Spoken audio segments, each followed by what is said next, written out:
Fala galera do YouTube, tudo bom com vocês? Sejam muito bem-vindos a mais um vídeo aqui neste canal maravilhoso, o Torcedor Inteligente Futebol Clube, o seu TIFC, beleza galera?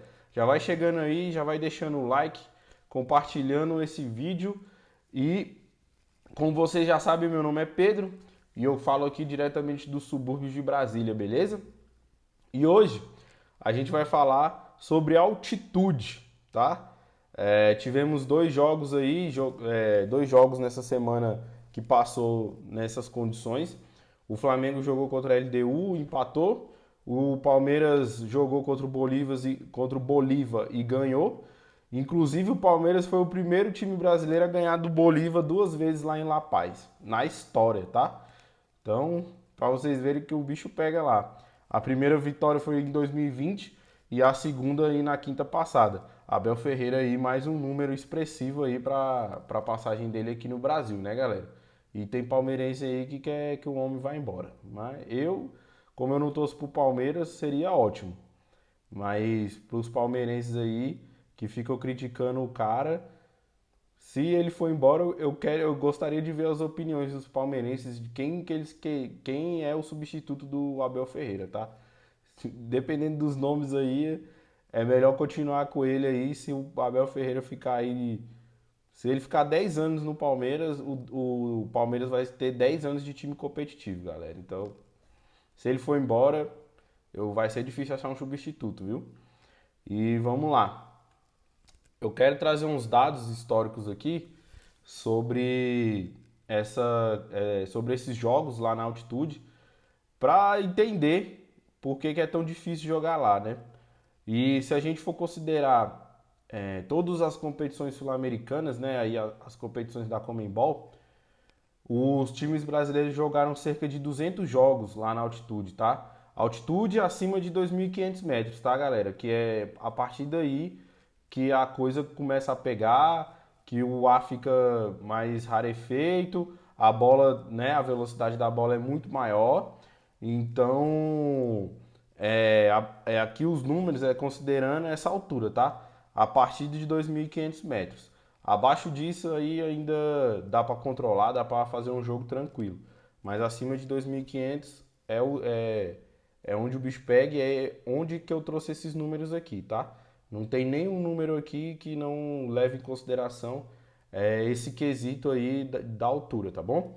E aí vamos lá, desses 200 jogos, os times brasileiros venceram 54, empataram 49 e perderam 97. 97 jogos perdidos na altitude, galera. É quase a metade, tá? É quase 50% desses jogos perdidos lá na altitude. Se a gente somar aqui os empates com as derrotas, a gente chega aqui a 73%, galera. 73% dos jogos lá, os times brasileiros deixaram pontos, tá? Então, assim, 73% é uma porcentagem muito alta e dá para entender a dimensão e a dificuldade de jogar nessas condições, tá? E o time brasileiro que mais vezes jogou na altitude, né, foi o Flamengo. Eu fiquei surpreso com esse dado, eu admito, eu achei que não fosse o Flamengo, mas o pior é que se confirma porque parece que todo ano de Libertadores desde 2019 que o Flamengo joga pelo menos um jogo lá na altitude, né? Apesar de que em 2019 jogou contra o Emelec, né? Eu acho que também lá é altitude, enfim. Mas eu fiquei surpreso aqui com esse dado, porque eu não esperava que fosse o Flamengo a ter essa quantidade de jogos na altitude. E o Flamengo jogou 14 partidas lá, certo? E o retrospecto do Flamengo, o aproveitamento do Flamengo é só de 35,7%, galera. Desses 14, foram 4 vitórias apenas, 3 empates e 7 derrotas. O Flamengo perdeu 50% dos jogos lá. Então, quando o Flamengo sobe o morro para jogar, os flamenguistas não tem que ficar criando muita expectativa não, viu, galera? Porque se ganhar tem que soltar fogos de artifício. Porque igual aqui, ó, o Flamengo tem menos de...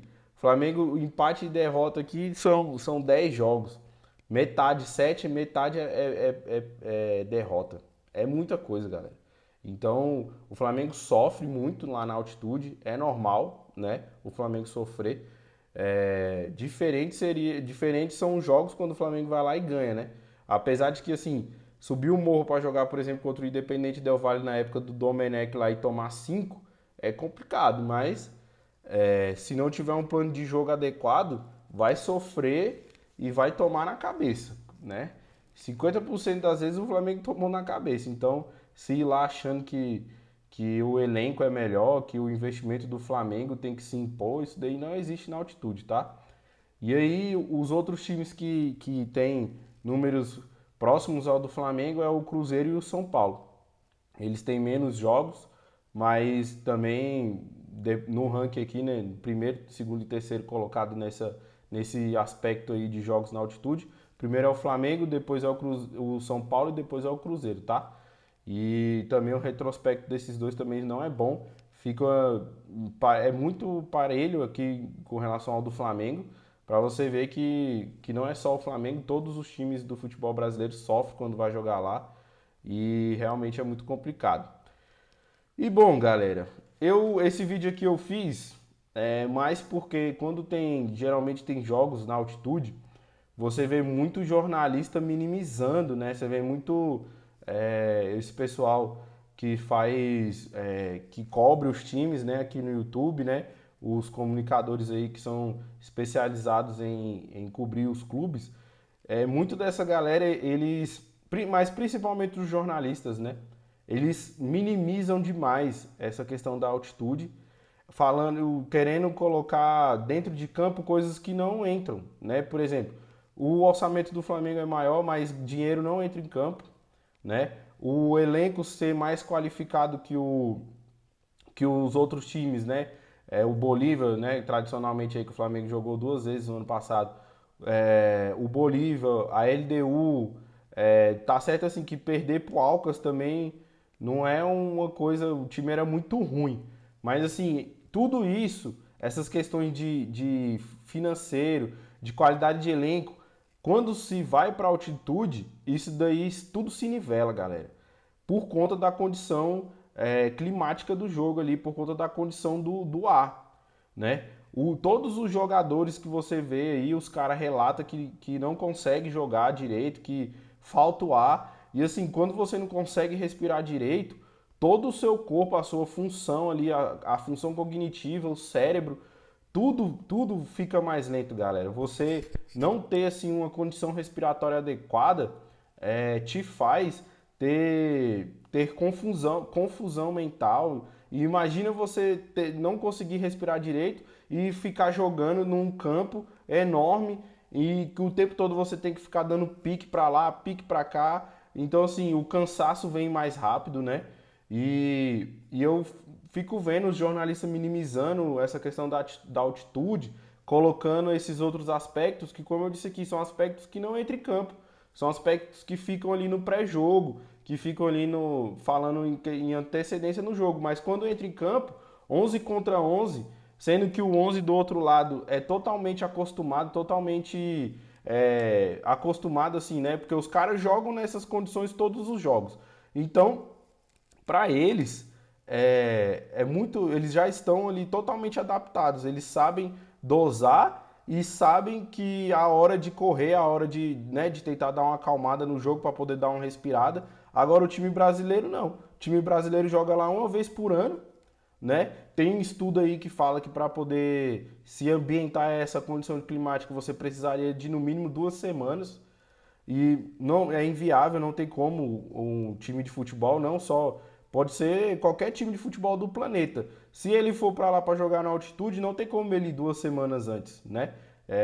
Dentro de um calendário competitivo, não tem como um time de futebol ficar 2 semanas lá treinando para poder se ambientar. Então, assim, minimizar essa condição para ir trazendo outros aspectos que não entram dentro de campo, para mim é uma questão até burra de se fazer, né? Mas o Flamengo não pode, o Palmeiras não pode perder porque o investimento, o elenco, não sei o que. Cara, vocês viram aí no jogo contra o Flamengo, o Cebolinha foi para dominar a bola. A bola passou por cima do pé dele, ele não conseguiu dominar a bola, tinha acabado de entrar em campo. E aí você vai dizer que aquilo ali, aquela falta de domínio do Cebolinha, é o normal dele. O Cebolinha, toda vez que vai para uma bola daquela dali, ele não consegue dominar. Né? Então, assim, é muito complicado. E como tá aí na capa do vídeo, para mim, jogar na altitude é uma questão de sobrevivência. Se você for lá perder, é normal. Como os próprios números já provam isso. Se você empatar, tá de bom tamanho, tem que comemorar. Se você vencer, você tem que soltar fogos de artifício, galera. É fogos de artifício, tem que parar a avenida e comemorar, porque não é normal ganhar lá e o time brasileiro sofre muito, né? Os times brasileiros sofrem muito, os jogadores sofrem muito. E também você vê aí, o River Plate, se eu não me engano, jogou também lá contra o Independente Del Valle e tomou na cabeça. Então não é só o time brasileiro. E os times que jogam nessas condições, eles já sabem como controlar o jogo, principalmente ali no primeiro tempo. Porque no segundo tempo os times vão cansar. Pra você ver, o Flamengo, ali a partir dos 65 minutos, o time estava morto, não, né, não conseguia mais conseguir ali algum lance de ataque, apesar do Luiz Araújo ter tido uma chance de ganhar o jogo ali depois desses tempos, mas foi só esse lance e acabou. O Flamengo ali ficou se defendendo, se defendeu até muito bem, né?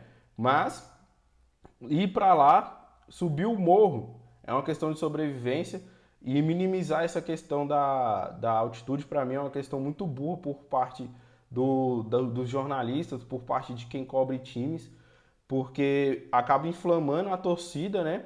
Inflamando as torcidas como se fosse uma obrigação ganhar lá por conta da disparidade aí de investimento, de elenco, sendo que quando você sobe o morro, a condição climática acaba nivelando os times, né? De um lado você tem um time que vai cansar em determinado ponto ali do jogo, dentro dos 90 minutos, um time vai cansar e vai cansar muito, e aí né, vai ser aquele abafa, o time que está acostumado, o time da casa, vai dar aquele abafa, e se o jogo tiver 0-0, se o time BR que tiver cansado não conseguir se defender bem, vai sair um gol. Então é uma questão muito complicada. Eu acho que, apesar de que tem times que são muito piores, assim, tem times muito ruins. Eu lembro em 2019 que o Flamengo foi jogar contra um time lá, se eu não me engano, da Bolívia também, se eu não me engano é o São José, né? Que também era muito alto, era quase 4.000 metros de altitude. E o Gabigol ali numa escapada ali durante o jogo, ele foi lá e conseguiu fazer o gol. Mas assim, é porque também o time é muito ruim. Mas, por exemplo, o Bolívar, a LDU, o Independente Del Valle, esse Always Red também, tem o The Strongest, né? São times que são acostumados a jogar Libertadores e eles já têm essa malandragem. Eles sabem que jogar em casa para eles é uma vantagem e eles têm que se aproveitar dessa vantagem para poder conseguir classificar no grupo. Porque se eles forem depender do jogo fora, eles não vão conseguir. Porque quando eles descem o morro, eles só tomam na cabeça. Você vê, o Palmeiras deu goleada no Bolívar aqui no Brasil. O Flamengo ganhou de 2-0 no ano passado. Contra aquele São José lá em 2019, o Flamengo também passeou. O Emelec também em 2019, o Flamengo foi lá, sofreu, mas quando chegou aqui conseguiu empatar ali o placar agregado para poder levar o jogo para os pênaltis. Então, assim, a única chance dos caras é fazer valer o mando de campo. Se eles não fizerem isso, para eles acabou o campeonato, entendeu? Então eles sabem disso e eles fazem de tudo, eles têm a malandragem para poder ganhar lá. E eles fazem essa questão de fazer valer ali essa questão da atitude muito bem. Você vê a LDU, apesar de não ter sido uma avassaladora contra o Flamengo, eu até assustei porque eles respeitaram muito o Flamengo, eles não, em nenhum momento do jogo teve ali aquele abafa, aquela chutação de fora da área, aquele monte de cruzamento, não teve nada disso, né? Você vê também não fez o Flamengo correr muito, né? O Flamengo até que se compactou bem ali atrás para poder fazer, para não ficar muito espaçado, correndo muito desnecessariamente, mas assim, tirando isso, tirando empates, os times brasileiros só tem derrota, galera. É muita derrota, 97 derrotas em 200 jogos é muita coisa. Então, assim, não tem como a gente ficar aqui minimizando essa situação.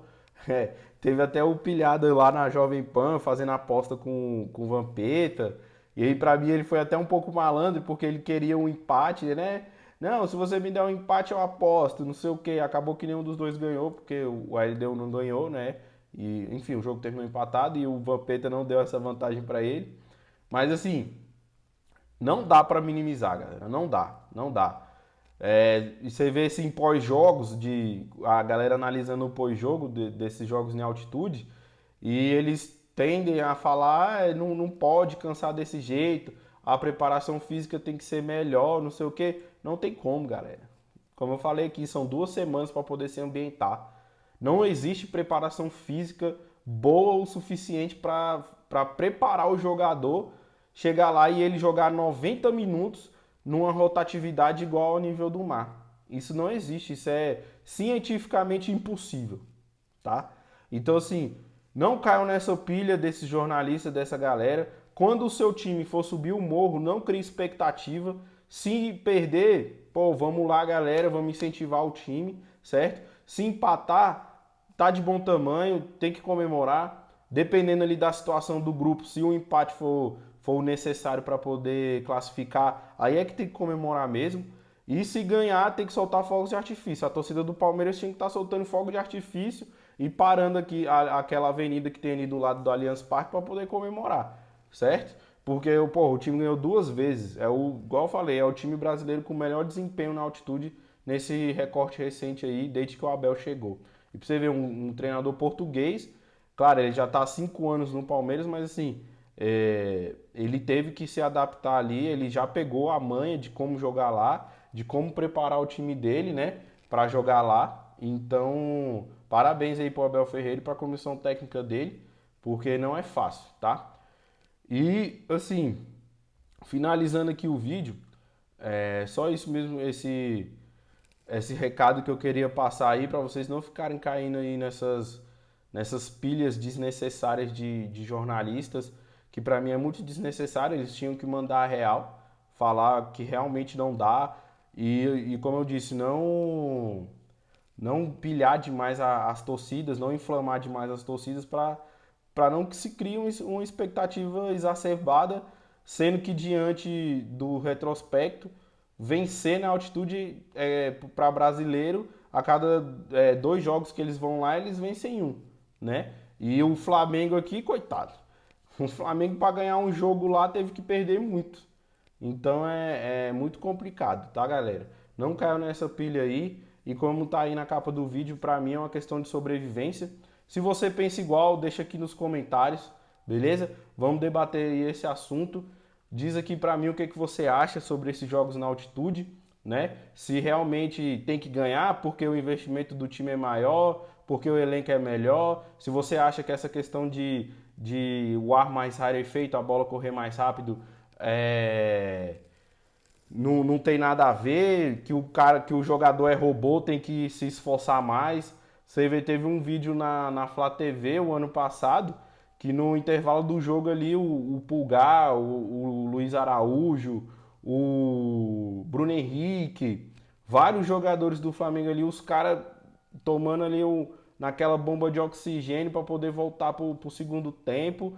É muito sacrifício, galera. É sobrevivência mesmo, entendeu? E o Flamengo ano passado conseguiu sobreviver, né? Na seguinte caiu lá pro Penharol, mas na altitude desempenhou bacana, conseguiu segurar lá o ímpeto do Bolívar e que pra mim junto com a LDU é os times ali mais difíceis de se jogar, porque eles têm também um investimento um pouquinho maior, conseguem ter uns jogadores de melhor qualidade e acaba sempre também com essa questão da atitude ao lado deles, aí é que o jogo fica até mais favorável para esses dois times, na minha opinião, tá? Então é isso, galera. Deixa aí nos comentários e vamos compartilhar esse vídeo para quando tiver um jogo na altitude, todo mundo ficar com a expectativa lá embaixo, calminho, assistir o jogo ali torcendo, para vir um empate, torcendo mais para não sair gol do time adversário do que o seu time fazer gol, porque é quase impossível ganhar lá, beleza, galera?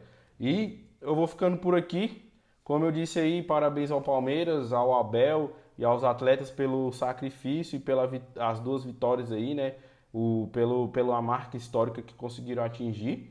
E é isso, galera. Vamos junto, vamos fazer esse canal crescer. Faz a sua inscrição, comenta como eu já pedi aí. E vamos junto, deixa o seu like e é só o começo.